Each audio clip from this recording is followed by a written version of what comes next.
naudlot. Naudlot ang proklamasyon ni Benny Abante ayon sa COMELEC. Nako, super excited pa naman si Benny Abante. Parang, ano daw, he was vindicated. Parang naibsan ang kanyang lungkot. Agoy! Pero netizen, mas pinaboran si Joey Chua kumpara kay Abante. Hala ka! Ang chika pala, itong para si Joel Chua, mga kabibig, ay tawag dito, may, dito, wait ka naman. Si Joel Chua pala kabibig, ayon sa ating Espoklekling, city councilor ito? I think so, mga kabibig, city councilor itong si Joel, hindi si Joel, Joey Chua.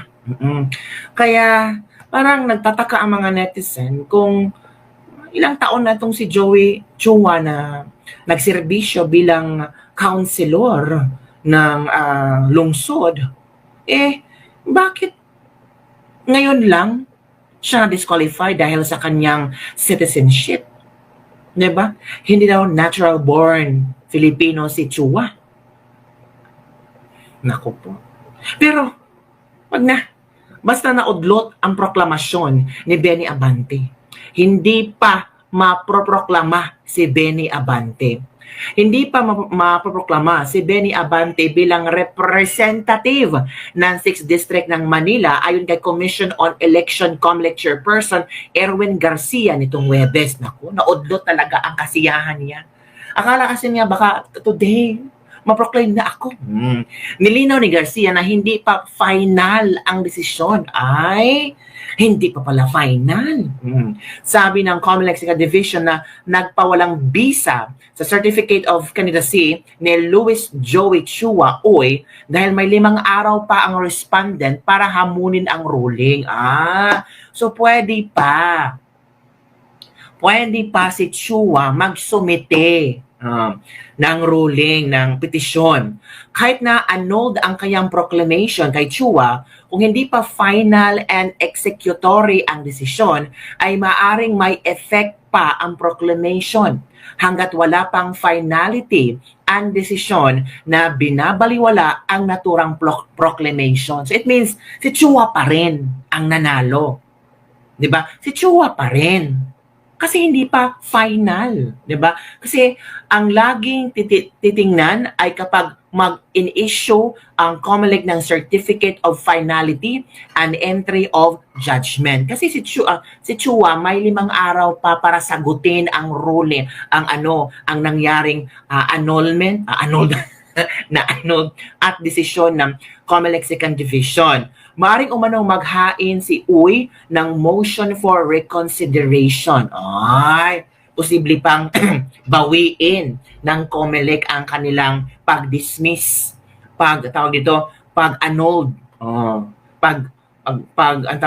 pagpawalang bisa ng Certificate of Candidacy ni Chua.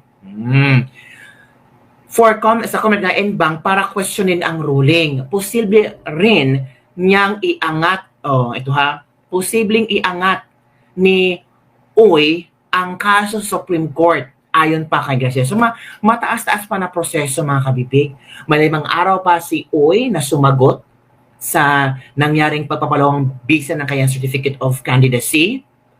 Pwede siyang magsumite ng motion for reconsideration. Pwede din siyang humingi at iangat ang kaso sa Supreme Court. So talagang bakante pa ang opisina or kung sino man ang representative ng 6th District. Pero sabi ni Erwin Garcia na hindi pa finality na si Benny Abante. So maghintay ka lang, Benny Abante, sabi ng ilang mga netizen. Pero si Benny Abante ay talagang pinuri niya ang pagbasura ng COMELEC sa proklamasyon ni Uy. Wala, grabe no? Parang pinuri, talagang happy siya. Parang sabi niya, karma. Ganun ba? Posible, di ba? So, eto kabibig, manood tayo ng isang video kung saan na-interview si Benny Abante, mga kabibig. Yes. Na-interview si Benny Abante sa Bilyonaryo. Okay, let's watch this. When you learned about the news this morning that Joey Uy has been disqualified by the second division of COMELEC. Mhm. Of course, I was very, very happy about that. Para bang nabunutan ako ng tinik at pangalawa, that I was actually, vindicated. Oh, vindicated. Vindicated. Kayo po ba ang nag-file ng disqualification case against Joey Uy? Yes, I did. Ay. Upon learning that he is actually a naturalized citizen.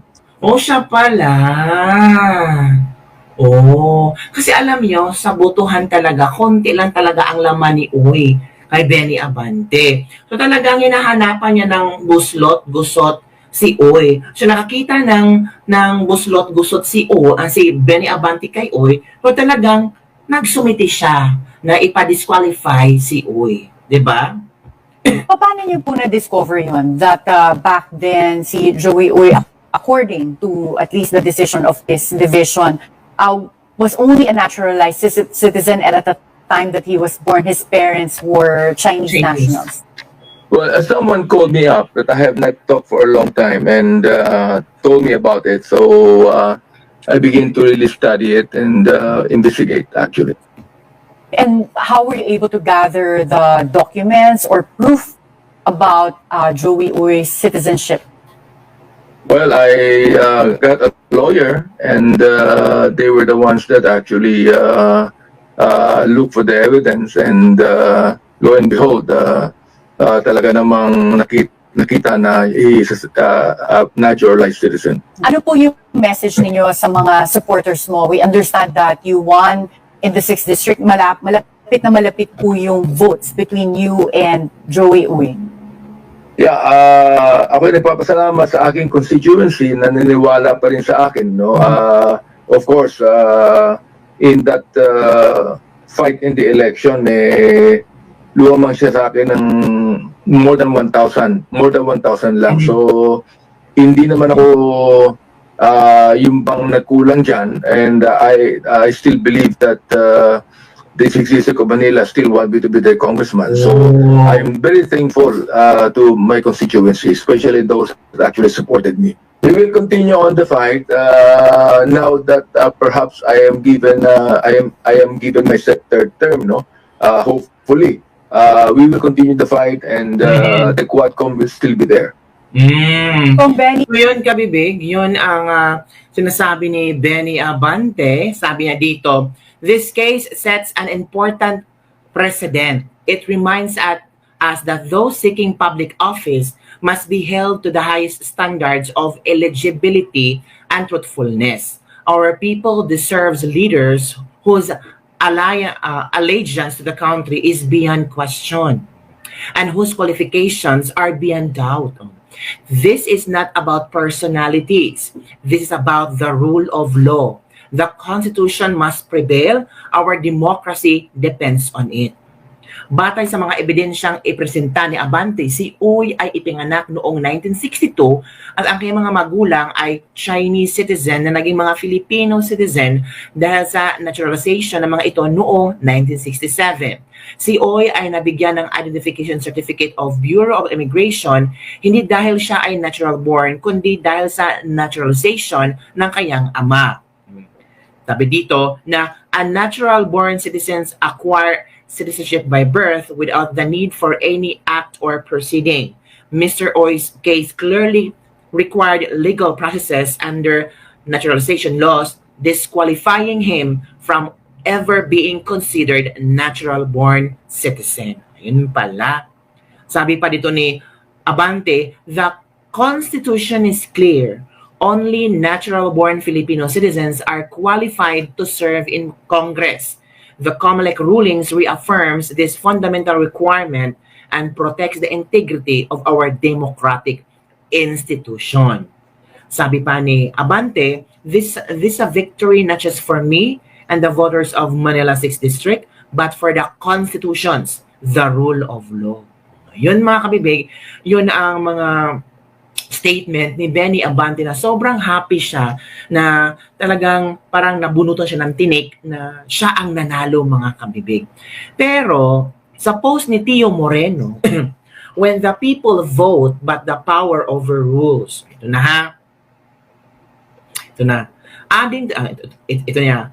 The June 18, 2025 rulings of the Commission on Election, COMELEC, are a serious cause of concern, not just for those allied with the Dutertes, but for every Filipino who believes in the sanctity of their vote. In a move that many see as politically charged, the Duterte Youth Party list, which garnered 2 million plus votes and rightfully earned 3 congressional seats, was disqualified. This party was the second most voted party list in the country, and notably the top choice among men in uniform. Such a strong democratic mandate wiped out with one decision. And adding to the controversy, Luis Joey Chua Uy, who won the 6th District of Manila with 64,000 plus votes, has his proclamation annulled and declared his COC void ab initio.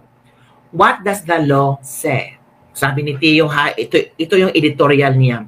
If a candidate's certificate of candidacy COC is declared void ab initio, or void from the beginning, after being proclaimed and sworn in, the second placer cannot automatically be declared the winner. Oh. The Supreme Court has made this clear. Votes for the disqualified candidate are considered stray, and unless the second placer proves in the House of Representative Electoral Tribunal that they received the highest number of valid votes, the seat should be declared vacant and a special election may be required.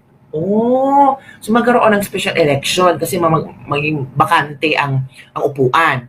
So how then did Benvenido Benny Abante get declared as the duly elected representative without winning the vote? This is a direct blow to the democratic process. Disqualifying duly elected candidates from one camp while installing losing candidates from another reveals a glaring double standard. It sends a dangerous message that if you're aligned with Duterte, you face disqualification, even with the people's vote behind you. If you're aligned with the Marcos or the Bangag bloc, you win, even when you lose at the poll. COMELEC was created to protect the electoral process, not to tip the scales based on political allegiance. Its independence is not optional, it is constitutional. And yet, what we see today is an institution whose credibility is being called into question, not by partisan pundits, but by the very voters who are being ignored. When elected voices are silenced and defeated candidates are installed, the real losers are not the disqualified. It's the people who voted for them. If this continues, the vote loses its value. The system collapses under the weight of political convenience. And democracy in its truest form becomes a performance, staged, rigged, and hollow. The ballot belongs to the people, not to those in power, not to those who can cancel, disqualified, or install. Gising na Pilipinas, this is democracy in danger. Editorial by Tio Moreno. This is an opinion piece, not a news article. Yun ang editorial ni Tio Moreno na kung saan nagbigay din siya na kayang punto hinggil sa nangyayari ngayong mga disqualification, mga kabibig. Kayo mga kabibig, ano sa palagay nyo? Dapat bang umupo si Benny Abante? Tama lang ba na proclaim si Benny Abante na bagong panalong congressman sa 6th District ng Manila? At ano ang mangyayari kay Uy? Binigyan ng 5 araw si Uy para magsumite ng motion for reconsideration sa COMELEC and Bank para questionin ang ruling. Kaya ang gagawin ni Uy, no? Ay nako kabibig, maghihintay-hintay tayo sa mga latest updates. But ngayon, I'm sure happy si Benny Abante. Let him enjoy the moment kasi sabi niya, I feel vindicated. I feel na parang yung tinik sa puso ko ay parang parang na-relax siya sa nangyari. Of course, natalo ka, di ba? Sino ba namang hindi malulungkot na natalo ka ng isang kalaban na si Uy, tapos later on sabihin ikaw na ang panalo, 'di ba? So okay lang yung yung reaction ni Benny Abante, yung happy siya, yung mga statement niya, it's all about victory, victory ito, not just sa kanya, but the voters of the Manila 6th District, but also for the Constitution and the rule of law. So yun lang kabibig, ano ang inyong komento hinggil dito? Okay lang ba sa inyo na ang ihahalili ni Uy ay si Benny Abante? Kasi disqualified si Uy, so pasok si Benny Abante. Yun ba ang sabi ng konstitusyon natin? Yun ba ang tawag dito? Nasa bala or law natin? We need expert lawyers to explain on this matter, mga kabibig.